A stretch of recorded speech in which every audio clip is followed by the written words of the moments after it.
Hello friends, welcome to my channel. Let's continue on our series of stock buy and sell problems from Leetcode.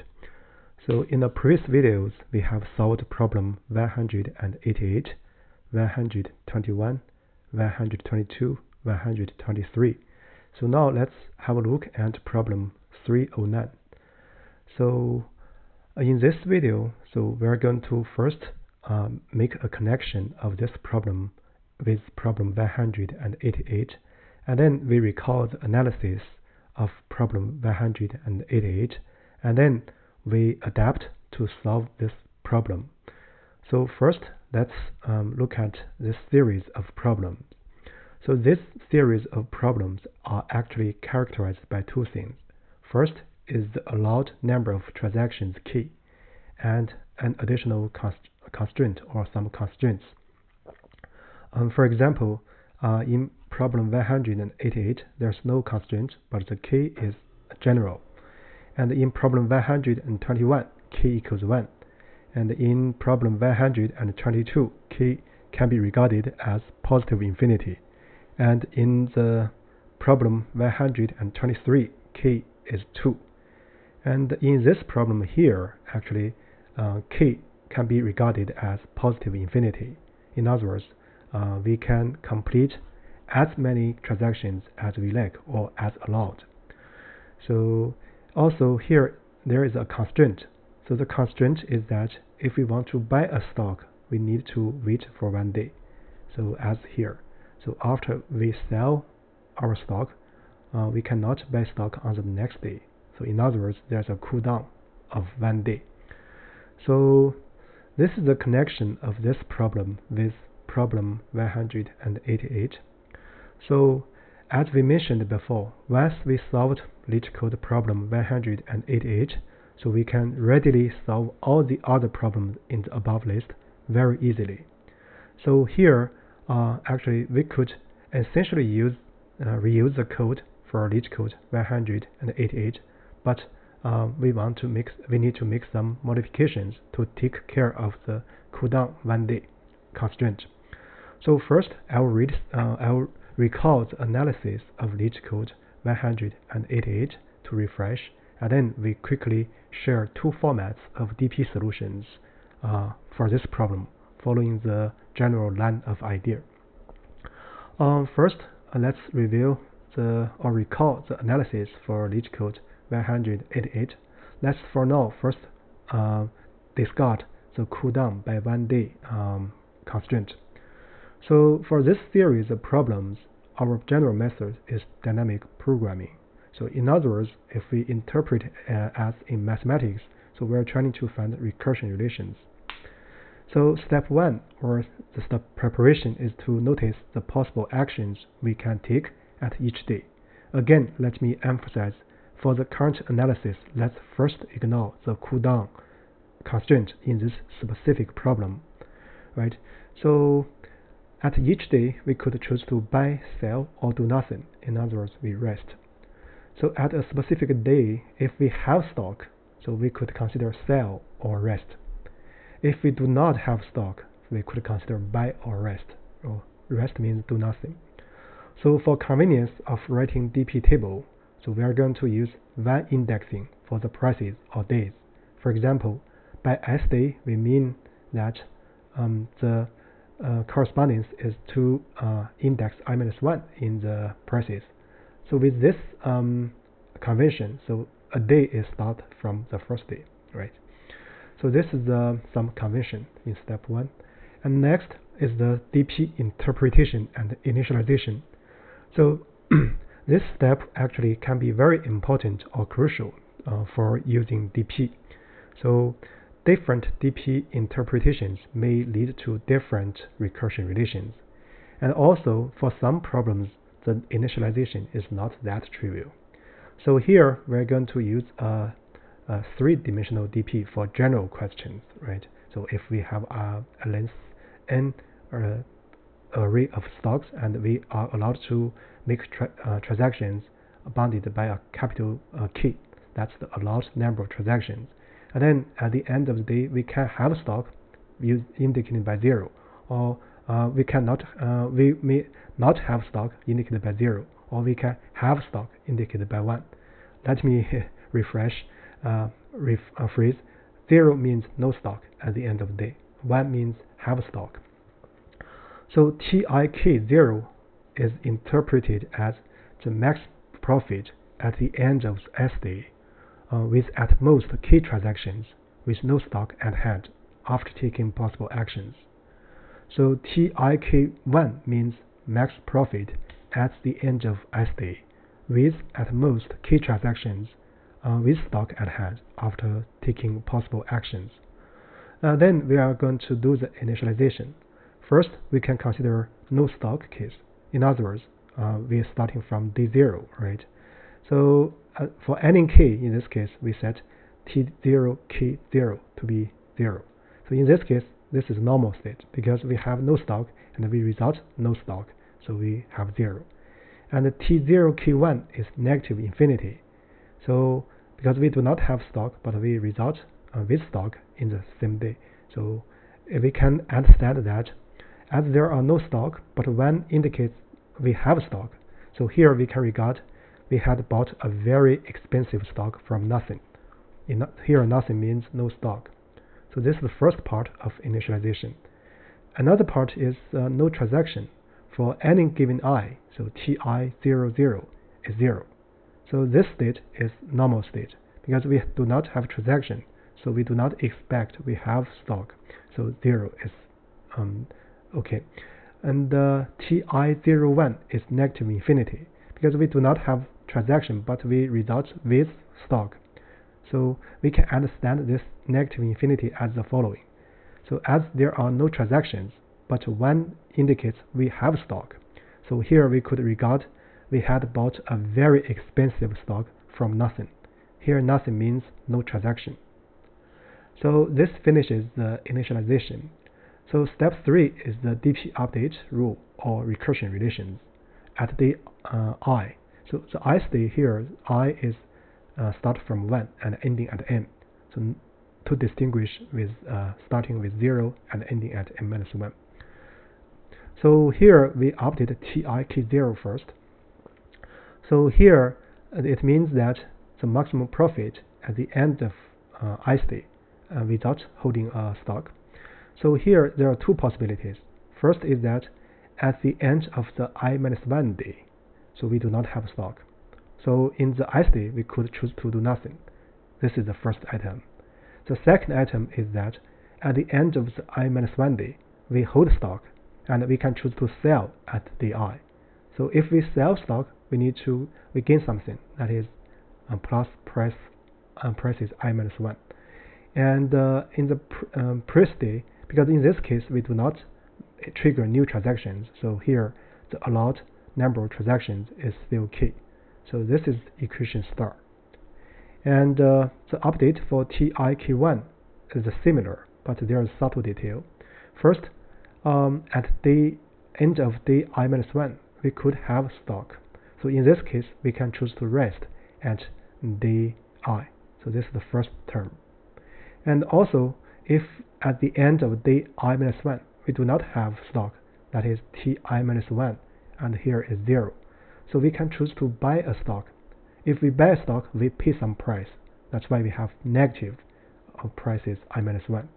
But notice that if we buy a stock, so actually we trigger a new transaction. So at the end of I-1 day, so the maximum allowed number of transactions will be K-1. So this is the second equation, a double star. So in a high level, the first equation says that we can update if at the end of S day we have no stock, we can choose to rest at the day, or we can sell stock at the day. And secondly, if we end with stock at the end of I day, there are two possibilities. We can rest if we do not, if we already have stock at the I-1, or we can buy if we do not have stock. So this is the general case, and finally we just return the corresponding element. So that's the general rule for this series of problem. But here for the current problem, as indicated by the problem, we may complete as many transactions as we like.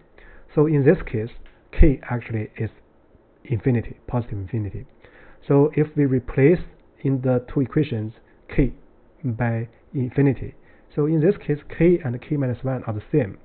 So then the equation comes to this. So notice that in equation 2 I add a quotation mark because we need to make modifications. But at this stage we know the two equations involves actually just two running variables, that is ti0 and ti1, right, for I varying, because this actually dummy. And another thing is that we need to take into consideration of the cooldown. So in this case, so we cannot buy. So here this is the I minus 1 day, right? We do not have stock. We want to buy at the ith day, but here we cannot buy. We need to wait for 1 day. So in this case, we need to replace this part with quotation mark by ti minus 2. So that's the effect of cooldown. So once we take into consideration of this cooldown, actually we can write the code very easily. So here we just need to use two one-dimensional DP table. So essentially this is the first format of solution we're going to present, and later we just need to write a for loop to iterate. We can reduce the space to be 01. So with that said, let's look at the code. So here I'm going to write two formats. In the first format, I'm going to use DP table. It's just to help understand the iteration steps or understand the recursion relation. And then in the second format, I'm going to reduce the space to be 01. So for this purpose, first I'm going to do DP initialization. So this is actually very simple now. So if let's n equals the prices, and then we're going to set t. So here I'm going to mimic the general process. I'm going to use a two-dimensional table. So I'm going to use 0 times 2. So two columns, right, 0 and 1. And then for a dummy index in range m plus 1. Then we're going to consider the no stock case, right? So because the no transactions case is already set due to the problem. So we're going to consider t0, 0. So 0 state, right? This is the no stock case. If we result no stock, so this is normal, so it's 0. But this is already set, so we don't need to write it. And then we have no stock, but we end with stock, so we're going to set it to be float negative infinity. Let's first write this line here, but later we comment it out. Redundant. Sometimes redundancy can be good, right? So this is the first part. So next is DP update. So for this, now it's very routine. So we are going to iterate for I in range, so 1 to m plus 1. So we are ending at index m. And then we're going to update the two cases and take into consideration of the cooldown. So here we first update ti0. So in this case, because we result with no stock at hand, we do not need to consider buy. So there's no cooldown involved. So this is to be max of the previous day, so without stock. So this means at day I we choose to rest, and then we're going to consider the previous day we have stock, and then we can sell on this day. So we're going to add prices I-1. So this is our gain if we sell this stock. So next we're going to take into consideration of 1 day cooldown. So in other words, we want to replace this ti-1 0 to be ti-2, but we want to make sure I-2 is inbound, in other words greater than or equal to 0. So for this we can introduce a temporal variable, so which is ti-2 0. So we have 0. So if we do not have stock, so we can buy on this day, but this is subject to the condition I is greater than or equal to 2, right? Actually it's equals to 2. So otherwise, so we get 0. So this is the temporal variable. So we want to replace this part with temp, right? If there's no enough index, we're going to have 0, right? So then what we're going to do is to update this TI1. So in other words, at the end of day I, we have stock and hedge. So there are two possibilities. So one is at the previous day, so we have stock. So in this case, we can choose to rest at day I. Or at the day before yesterday, so we do not have stock, so that is temp. And then we can buy, right? If we buy, actually we pay prices, so that is a negative prices I minus 1. So if I equals 1, right? In this case, we're going to replace temp to be 0. So it's just we introduce this temp variable is just to write here one line, just for code consistency, or just using this specific format. So nothing special. So with that said, so we are ready to do the return. So what we are going to return is nothing but t n0, right? So we can write t negative 1 0 if we like. So with that said, I guess that's a full solution to this problem. So now let's first do a special case check. Yeah, it passes one special case. Now let's look at generic case. Yeah, it passes all the cases. So with that said, let's look at the second format of solution. Essentially, it's another representation of this solution. So we're going to copy this function signature and put it here, and we change this one to be v1. So notice that, so as we mentioned in the equation, so we actually, there are only two running variables involved, that is ti0 and ti1. And when we update ti1, actually we should consider to use ti minus 2 0. In other words, the previous one of this variable. So in this case, actually we can, so here let me use first a for loop. So dp. So just a for loop. So space O1. So in this case, what we are going to do is first let's see, we introduce tik0. So that is no stock case. So here I'm going to use a previous day. Let's see. Let's first set it to be 0. So in order to update the take into consideration of the cooldown, 1-day cooldown, and then another two variable, that's the running variable tik0. So that is 0, and the tik1, that is a float negative infinity. And then we're going to iterate over the prices. So in this case, so this 3 actually corresponds to the dp initialization, and this line, the first line, actually corresponding to the temp here in the above solution, right? So this is the initialization. And next, we're going to do the for loop for state update. So for this, actually, we do not need to consider the specific explicitly the indices. So for y in prices, so here I'm using y because x sometimes we cannot distinguish. So let's use y. And then what we are going to do is first store the tik0, because in next round this temp will be 2 days before. It's going to play the role of tik not pre. And then what we are going to do is to update the tik0. You know, this case corresponding to here, right? We end with no stock. So this actually very easy. So it's the previous state of this one, that's the max tik0, and the tik1, the previous day we have stock, then we can choose to sell. That is, we get profit y. So this is the one. Another one is we update tik1. So there's two possibilities. First, the previous day we have stock, so that's the previous state of this variable, and then the previous day. So in other words, the tik0 pre, right? So it's tik0 pre.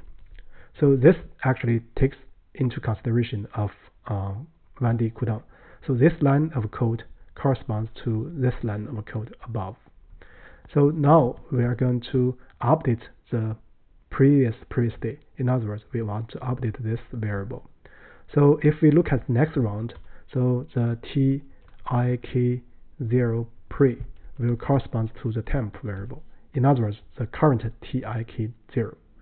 So with that done, so actually we finished the update state update, and finally, so we do the return. So we just need to return the final state of tik0. So that's the second solution format. So with that done, let's do a test again. So test for this version. Let's see, wrong answer. Let's see what's the problem. So let's see, tik0 is 0, right? So sorry, here we didn't pay a price, right? So we need to, once we buy, so we need to pay the price y. So let's do the check again. Yeah, it passes the one example. Now let's look at the generic case. Yeah, it passes all the generic cases. I guess that's about it for this this specific problem. So here we present two formats of solutions. So one is using DP table or tabulation. The other is using the for loop for status update. So this solution follows the general line of idea for solving problem 188. Yeah, so that's about it for this video. Please follow up. In our next video, we're going to analyze problem 714. So in that problems, so we need to consider the transaction fee. So with that said, I guess that's about it for this video. Thank you.